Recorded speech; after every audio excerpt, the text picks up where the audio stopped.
Antonia Conchetta Diaquani Acunzo. And where'd you get the name? Okay. My dad's mother is the Antonia part. Diaquani, of course, is my maiden name. My middle name is Conchetta. That's after my mom's mother. And I married George Acunzo, and that's the Acunzo part. And my nickname is Toni, and pretty much everybody calls me Toni. Okay.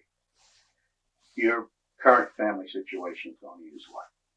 I'm married to a wonderful man named George, my soulmate. He's just a doll. And I have two fantastic children, too. Andy just turned 30, and Concetta's 25. And where is Andy at this point? I'm proud to say he's teaching in Brentwood at Sonderling. He teaches chemistry, and he loves it, loves the district, the people, the kids, So I'm happy for him that he loves it. And Concetta teaches high school English in Bayshore High School, and she loves it equally. She just adores what she's doing, and the children and the administrators, her colleagues, everything about it. So I'm very happy for them that they're happy. Tell me about their personalities individually. Okay, Andy takes more after George. He's very calm. He's got a great sense of humor. And Concetta is more like me, she's not the calmest, she wants to get things done yesterday. Everything's rapid and, yet thorough. She's a great writer. She's very, very giving, does a lot of wonderful things in her school that don't have anything to do with teaching, involving the kids in breast cancer awareness walks and cleaning up the streams of Bayshore and just all kinds of wonderful, wonderful things that she does. The other day they built a house, Habitat for Humanity, 25 students, the teachers, the custodian. She loves all that, and I think it's really helped her to be a better teacher. The talents or the abilities that they both have, do you see that down the family, or is that something unique to them? Did it suddenly appear, or were there others down the generations that had the same? The compassion and the caring for people, I think, came from all of us, my ancestors and Are the kids married, by the way? Not yet. They're both dating wonderful, wonderful people. Andy's dating his girlfriend's name is Sarah. She's also a teacher of English in Suffolk Community College.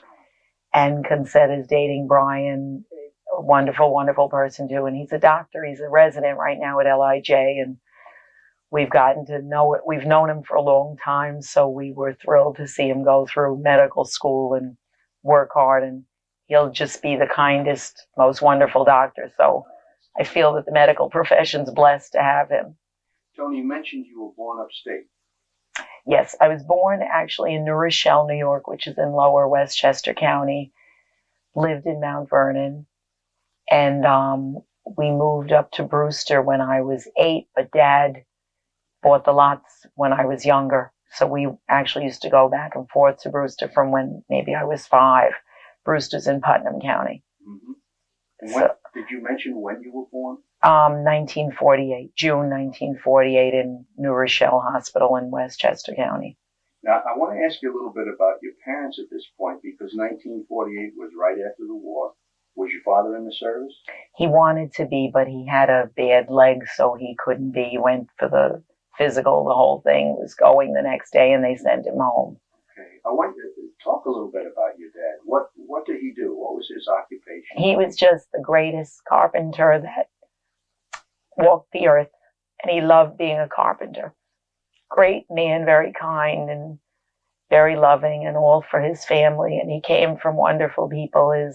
His dad was a mason, and his mom, who I'm fortunate enough to be named after, just a beautiful person. Was he was in the contracting business then, his carpentry? Yes, he worked as a carpenter. He wasn't a contractor per se. He worked for bosses, and he was the foreman of many jobs because he was very good at what he did and was kind to his fellow carpenters. And that's metaphorically, that's a wonderful field where you come from. Yeah. And what about your mom? What did she love to do? She loved to cook. She was just the greatest cook, made all kinds of delicious things, and would go picking berries and make her own jelly and mushrooms. So my father would say, the mushrooms are wild. You're not supposed to pick wild mushrooms. She'd say, Carl, you're not dead yet, She loved cooking, loved her family, and she came from wonderful people. They had a chicken market, a live poultry business. Her parents were from Sicily. Okay. Mom always wanted to go to Italy, but never got there. She was born here. My dad was born here too, so none of them ever got to Italy. Did you know your grandparents? My grandfather, I knew Dad's parents, both of them, and on Mom's side, I only knew my grandfather. My middle name is after my mom's mother, Conchetta, but she died when Mom was pregnant with me. But I know of her because Mom would always tell stories, so lots of wonderful stories. Did you have a large family? Was it an extended family, or was it a kind of tightly knit nuclear? I came from a large family because Mom was one of 8 and Dad was one of 8. But they only had myself and my brother, so our own family was small, and then the family I have now is small. Toni, what are some of the earliest memories you have? You were born in 48. We're talking the late 40s and perhaps 1950. What do you remember of those times? In our country, I more remember Eisenhower, although I was born under Harry Truman. But I don't remember him as a president. I remember Eisenhower and loving Eisenhower, and I remember elections he had with Adlai Stevenson, and school memories in Hamilton Elementary School in Mount Vernon. We'd have the duck and cover drills. I don't know if you remember them, John. And I remember playing with blocks in kindergarten and walking up to school up the hill, and you'd go home at lunchtime. Now you can't, but in those days you could go home at lunch and then come back for the afternoon session. What's the very earliest memory that you have? Of school or just of anything? I remember pretending I was ironing in the apartment we lived in Mount Vernon with my mom, that, I had a little iron and I wanted to be like Mommy and, ironing. So I don't know, I was 3 years old or what.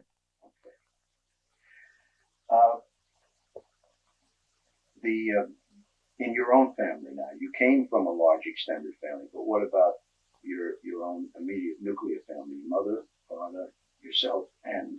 I had one brother, Caesar, who's no longer with us. I lost him the end of 94. He was an electronic technician. He went to Dutchess Community College in Poughkeepsie because we lived up in Brewster, and Dutchess Community College was just north of us.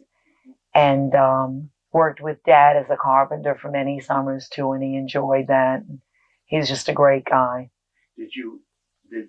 Was there anything that you taught your brother, or your brother taught you something that you still remember? No, I remember kind of bossing him around. How many years difference was Just 2.5. Oh, so you were very close in birth. Yeah. Okay. Probably trying to, be the boss because I was the older one. Sure. Teaching, I think he taught me more than I taught him. What was life in your family like as you grew up? Is there a word that you could use to describe your family experience growing up? Very loving, compassionate, and always there for us. Toni, besides your mom and dad and those immediate family members, were there other adult influences that had an impact on who Toni is today?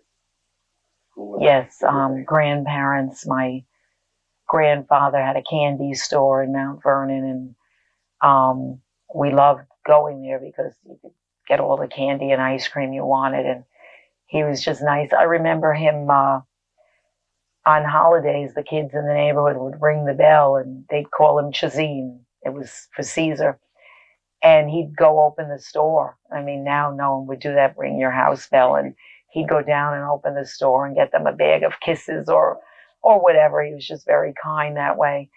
And Grandma was very giving and loving, and aunts and uncles were influential. My Aunt Mary was especially influential, my mom's sister, which was very kind and giving, and that's what I remember. Okay. Sounds like a very strong family, and as you described it, a very loving family. Who influenced your career choice, though? I don't know. I guess I wanted to be a teacher, and my parents were supportive, as any good parents would be, to support the field you want to go When into. did you get the idea? As a little kid, I used to try to teach the other children, or say, let's play school, my brother, my friends, and let's play school, and I'm the teacher, self-appointed boss, So you knew it relatively early then, that you were going to do that. Do you remember some of your childhood friends? Yes, on McQuestion Parkway in Mount Vernon, I had two friends, Ellie and Teresa, that I remember. And then in Brewster, where we lived since I was 8, I remember my friend Stephanie and Pat, and I'm still friendly with them today. Yeah. Well, Yeah, which is both of nice. you. Yes. Yeah. And in high school, I have lots of good friends. One is coming up from Missouri, John. He's coming up for my retirement party, and my friend Chris from high school, my other friend Claire. So I have good memories of a lot of the kids I went to grade school and high school with. Did your experience as a child with responsibilities, that you had chores to do, or certain things that were expected of you within the family, remain the same when you had children of your own? Or did you have to do things that were different, or were different things expected of you? No, pretty much the same, believe it or not, because I wasn't expected to do too much. I mean, keep my room clean, make the bed, help start supper when mom worked. And my children, I kind of expected the same thing too, but to be responsible and follow through. Do you remember your first paying job? Yes. In fact, I met my husband there. I worked as a counter girl in a drugstore. They'd have the little luncheonette counter. And I was a waitress behind the counter, but it was just a counter. I didn't wait on tables. There were no tables. It was in the drugstore. It's Brewster Pharmacy or Brewster Luncheonette. And I had to clean the grill a lot, and they loved the way I cleaned the grill and, make ice cream and, sundaes and hamburgers, hot dogs. What was the biggest family holiday that your family celebrated? I guess Christmas. Mm-hmm. Yeah. What were you interested in as a little girl? What did you like to do? I played jacks, and we'd bounce the ball around and play all the kind of little games, 1, 2, 3, a Larry, and jumping rope and walking. We'd walk through the path in Brewster down to the beach, or Lake Tenetta. And I don't know, just playing with the other children. I didn't really like to be alone. I liked to have friends. Toni, people sometimes are described as larks or owls. Some people are morning people. Some people are night people. And some people change over time. What are you? Are you a morning person, or are you a night person? Now I think more of a night person. But I guess probably I used to be a morning person because I had to be up early and go when I went to college and, school. Yes. But more a night person now. Okay. This out of the blue question pops out. Did you have favorite toys that you remember growing up? Dolls. Okay. A Tiny Tears doll. Okay. And I like to play Scrabble and Monopoly board games and things like that. Does that still happen with, or did it happen in your own family with your own children, board games? Yes. They played board games too. They played cards with my parents. I've read in the Times recently that they're coming back. Yeah. To favor again. And computers weren't big when my children were growing up either, so. How about the seasons? Do you have a favorite? Maybe fall. Are there certain aromas that when you walk into a place where there's a certain aroma that is a trigger for a memory? Are there certain things that do that for you? I guess Italian sauce, but in our day I called it gravy. And I just Sicilians call it gravy? Yeah. I think it's an Italian thing, and Mom would make the sauce all day Saturday and put everything in it, the pork skins, everything that today the cholesterol would be off the charts, the pork skins and the brush oil and, the homemade meatballs and sausage. And do you remember your first day of school? My first day as a child. Yeah, I was in kindergarten. The teacher's name was Miss Abraham. And I remember just, going, not being afraid to go. We didn't have nursery school in those days, but I was eager to go. Okay. In chronological order, can you take us through all the schools you attended? Yes, Hamilton Elementary in Mount Vernon, New York. And then for third grade, I went up to Brewster, and it was called the Pink School. It was an annex because Brewster then was getting crowded, also in New York, in Putnam County. Third grade in the Pink School, and then fourth grade and fifth grade at the Garden Street School, also in Brewster. It's an older building. And then they built the Brewster High School at the time. So from sixth grade until senior year high school, I went to the Brewster High School.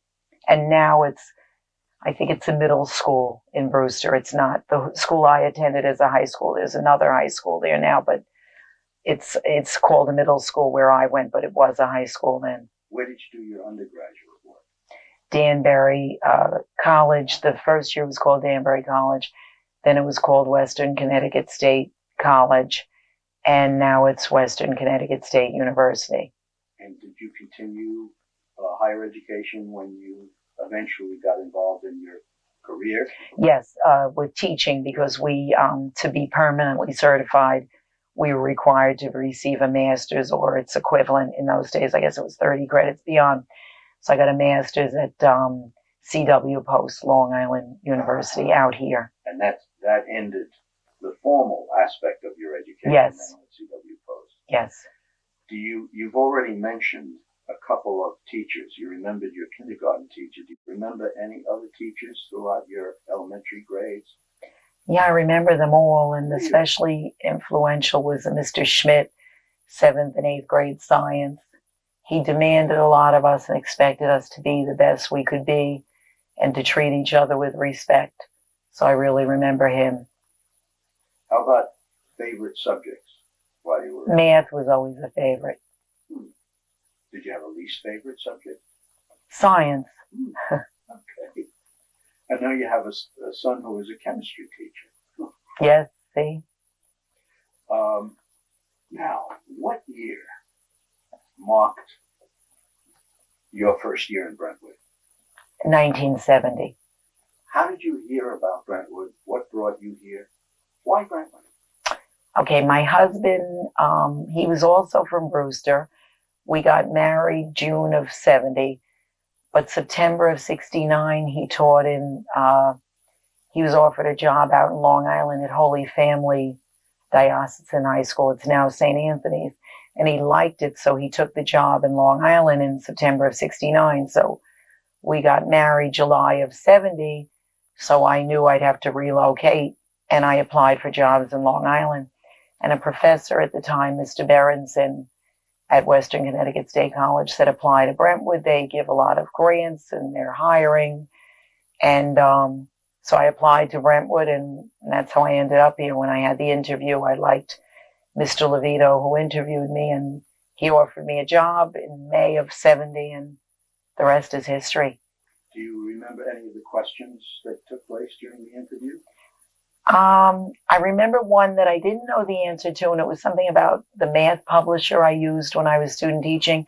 And I remember him being very kind about the fact that I didn't remember the publisher, and he just seemed to be happy about that I knew everything else. And that made me like him too, that he just glossed over that I didn't know the publisher. And, I just liked him. How about your first impressions once you began teaching in the district? What did you think of this place? Well, more I knew the school in those days more than the district. Yes. Because I was 22, and you know your job, it's your first job, so I wanted to be a good teacher.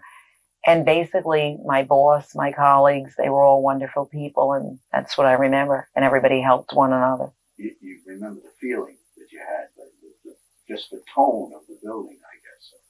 Okay. Now, what grades were you teaching then? At that time, second grade. And I stayed in second grade until, as I said, I just got married. And in 73, I had my son. took a maternity leave, so I was in second grade for those first 3 years. And then I took a 2-year maternity leave and then was accessed. The great accessing occurred. So in, I guess, May of 75, I was accessed. There was a man, Dr. Brieger, in charge then, and he accessed. He had no recourse but to access us because there were no jobs. So my son, Andy, when he was 2, I subbed. And subbed for just Brentwood and enjoyed that because while accessed, I wanted to sub. And I just subbed for Loretta Park School because I didn't really want to go every day. But it ended up that pretty much I did go every day. And that's when you got to know Carmela's mother. A doll. Mary Christian, just a doll. And I knew her as a telephone person because she called me on the telephone. She's just a wonderful, wonderful human being, an inspiration. And so she knew that I just wanted to be called for Loretta Park. And I got more calling than I really needed. If someone was out for a long time, they'd call me because the other teachers knew me as a teacher. So I was called a lot there.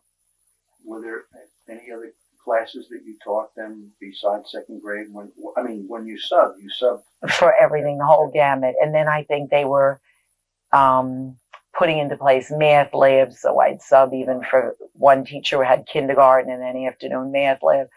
So yeah, kindergarten, the schools had kindergarten through 6th. I was elementary, so I subbed all across the board. So you got great experience in terms of exposure to what else was there. When you became full-time again, did you continue with second grade or were there other grades? Ironically enough, when I was called back off the excess list, which was many years later, I was called back September of 80.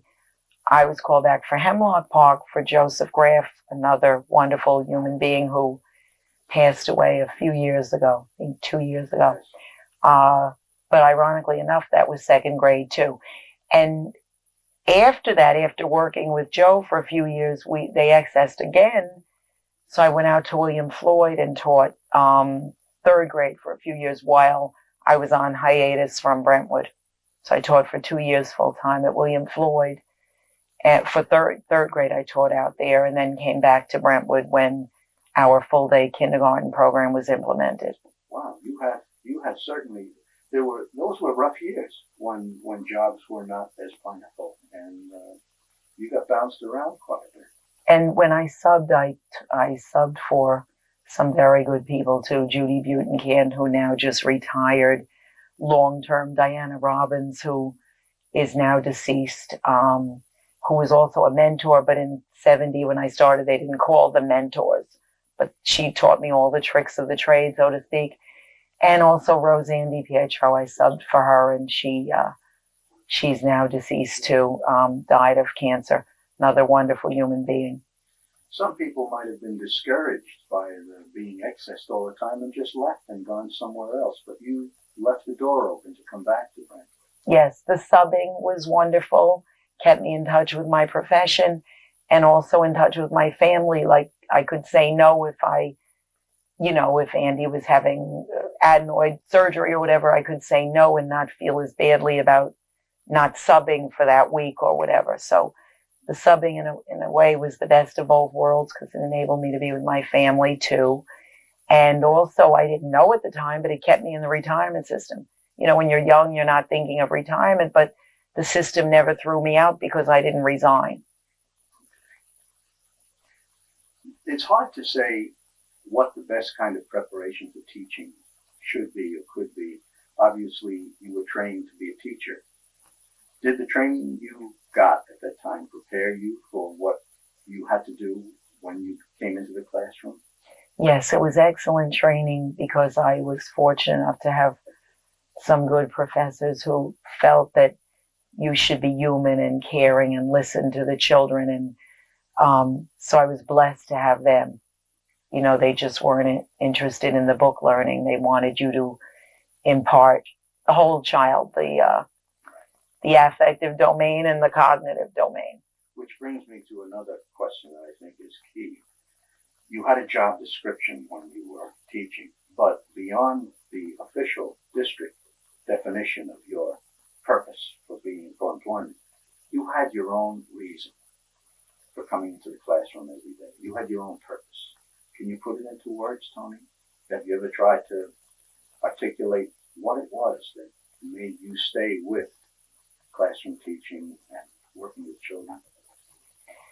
Maybe now more than then, because I can look back, but the children I've worked with and for and taught, they're just a blessing. They've been wonderful human beings, and they're often much more understanding than adults, and, you know, empathic and compassionate, and they gave me back so much more than I gave them. So I feel blessed that that I've been fortunate enough to have been given back more than I've given. I mean, that sounds selfish, and I don't mean it to, but the parents, our Brentwood parents, the kids, the colleagues, the Carmela Crisciones, the John Sherrons, I'm very blessed to have been given this opportunity, because it doesn't feel like a job. It's like some days I'd go home and I'd say, wow, I'm getting money for this, and I'm getting good money, because I do feel we're very well paid. I don't know if you remember when you started teaching. Do you remember what you were paid the first year? $8,000 the first year for BA Step 1. There was a time when $10,000 a year was a dream. Yeah. Yeah. Do you ever find yourself, have you ever found yourself looking at the children and wondering what that youngster is going to be doing when they're 40 or when they're 50? You do, and you hope that whatever they do, whatever path they follow, that they'll love what they do and be the best at it that they can be. And you kind of hope more that they'll go into helping professions or whatever, but the helping profession is being the greatest plumber too, or the greatest carpenter, or just whatever job there is, John. If a person comes to your house to service you, like this morning someone had to come to my house for an examination for an insurance policy, and when he left I said, you know, you're a very nice man. And I guess that sounds kind of trite, but I meant it. I wouldn't have said it if I didn't mean it. And it's nice when people are kind to one another, because it makes you just do a better job if you're kind, you know, and you're more effective if you're kind. Do you have any contact with any of your former professors or former teachers? Were there any friendships formed that had staying power? Actually, I haven't seen teachers in a long time, but the one I mentioned, Mr. Schmidt, I was lucky enough to see 2 years ago when we had our high school reunion, 35th reunion, and he was there. And he still looked great. He was the science teacher. And I was very happy to see him. He influenced me and my brother Caesar a lot. My parents loved him, and so it was wonderful to see him again. Were you ever active in the Brentwood Teachers Association, Toni? Yes, always. Because you were one of those teachers whose lives were so profoundly affected by the layoffs, by the red slips or the pink slips, and then being called back and so on. So you went to the organization for help, I would imagine. Actually, yeah, that's how I got to know Les Black, who is now our superintendent. Just outstanding superintendent, outstanding human being, and I'm blessed to call him friend too. Les was our union president, and I guess it was 81 I was accessed, and I had to call Les to see if I'd be called back or whatever. And but that isn't what made me be a union rep years later.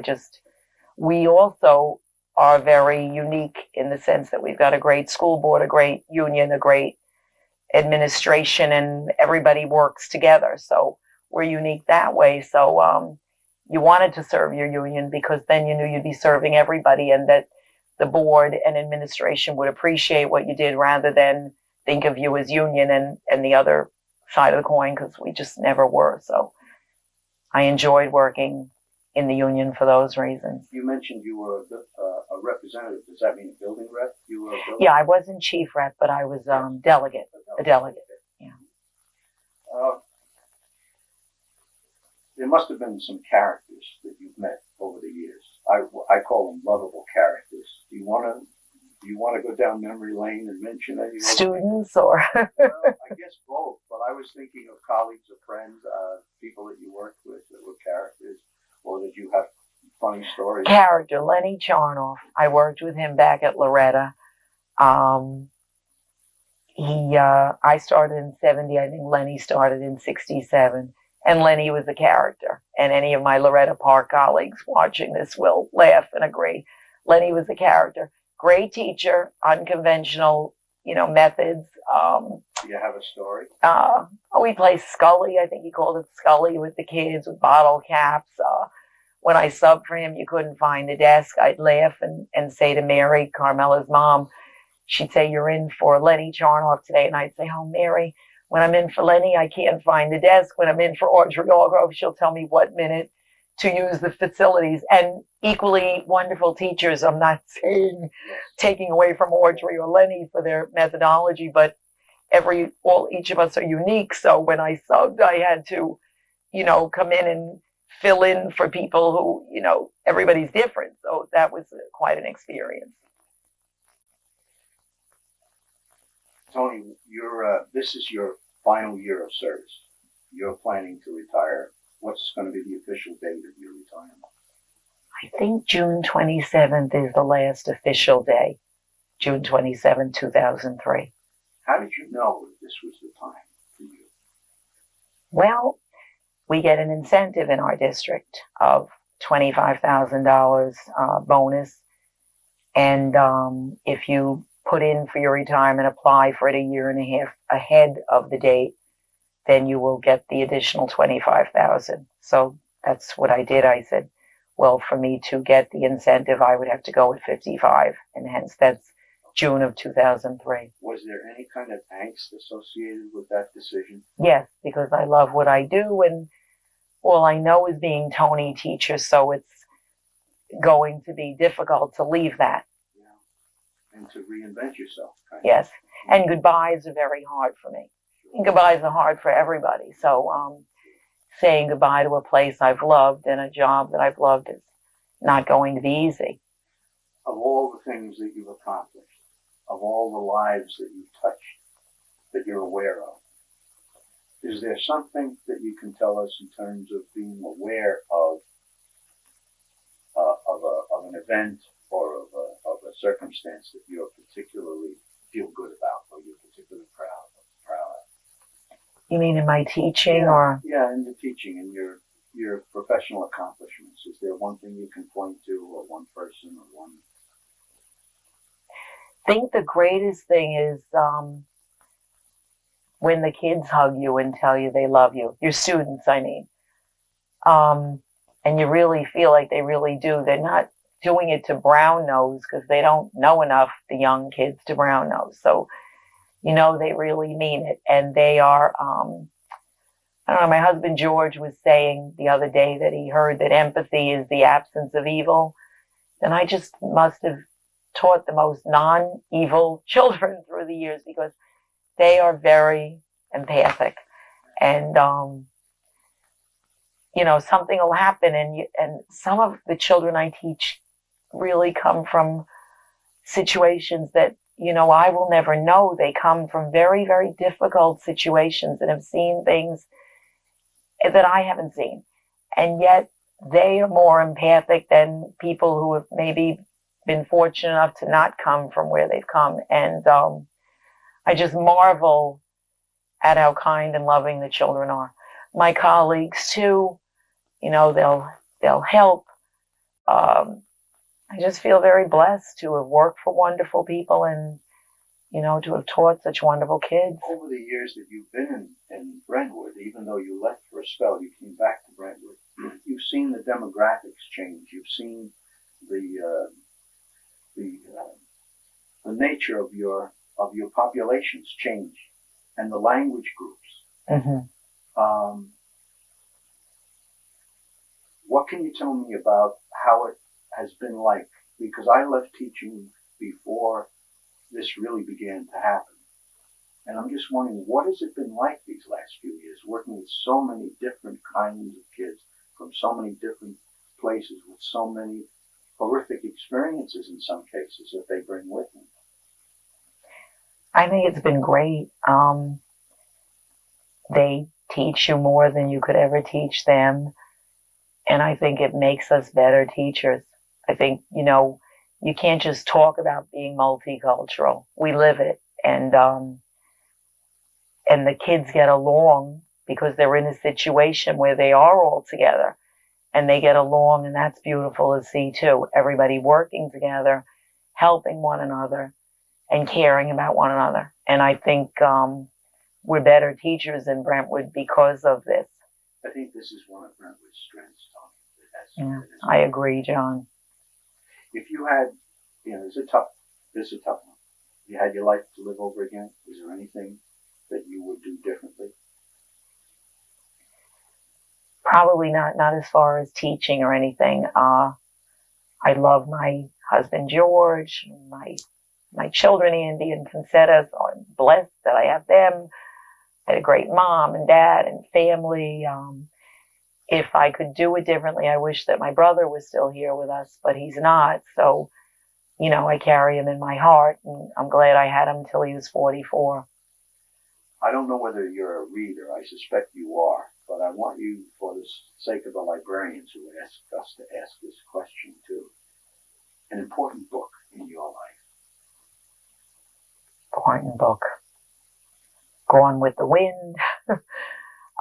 Actually, I think I'd like to read more on when I retire. I don't read as much as I should. The Good Earth I liked. Tale of Two Cities, which I had to read in high school. It was required reading, Charles Dickens. And I love that. I really can't think of anything else right now, John. Have you ever had heroes? Who are your heroes now, if you have any? I don't know if you have any heroes. My mom, my dad, my husband, George. What are you going to miss the most about being a teacher, besides the hugs that you described before, which was a beautiful visual image? What are you going to miss the most? Teaching kids how to read, being the imparter of knowledge, feeling that you made a child grow from one year to the next, and hopefully maybe made him grow more than a year in the reading or the math or the writing, or just that I'm going to miss feeling that I made a child feel better about him or herself. Toni, is there anything that you would like to have accomplished that you are not going to have time for, or that you never got a chance to finish? It's a tough question, too. I just wish I could have helped them read better and write better. And I mean, they've done well, but if there were more hours in the day, maybe you could do more. And I wish I could make them all achieve 1,000%. You do the best you can, and you hope that will be enough for them. Do you have any concerns for public education and the direction that it's headed in? Well, this year our budget, we're concerned about Pataki not approving the budget for all the money we'll need. So we're going up May 3rd. I'll be going up to Albany. That'll kind of be nice too, John, to see everybody rallying for public education too. And I hope that there will be enough money in the budgets, and so that they can do a good job with what they have to do, for the children that are graduating, for everyone. They're going to need the money to do it, so I'm concerned about that. And I think given the way education is funded, especially a community like this, because of the numbers of kids and the need is so great here. All right, what do you see that lies ahead for the people who are going to be following in your footsteps? People who come in to do what you've been doing. The demands on them are even harder. I know with Andy and Confetta, they had to take tests to, qualify for permanent certification. I didn't have to have those tests. And, fortunately, they passed them and did well. Now there's a video they have to do, just to become state certified. The demands are harder. I don't know. I hope that the future generations will be able to always remember that the children are human beings first, and not get so crazed about the test scores and because they're pushed and pulled in a lot of directions. And as new teachers, sometimes that's difficult. When this is shown, it will no doubt be shown to people who are just beginning, as well as people who are leaving the profession, but to the newcomers, like I don't know when your son began to teach and your daughter, when they entered the classroom, but I'm sure you had advice for them in this regard. What do you tell somebody? How can you share the experience you've had with them so that they can be at least forewarned or prepared for certain things? I know you've already given some very good advice, but how would you put it into words? There's a candidate who's about to teach, who's about to go into teaching, sitting here, and you're talking to them. What could you tell them? I'd say not to get discouraged, that some days are very discouraging, but don't get discouraged or become too discouraged, because it might take a week, a month.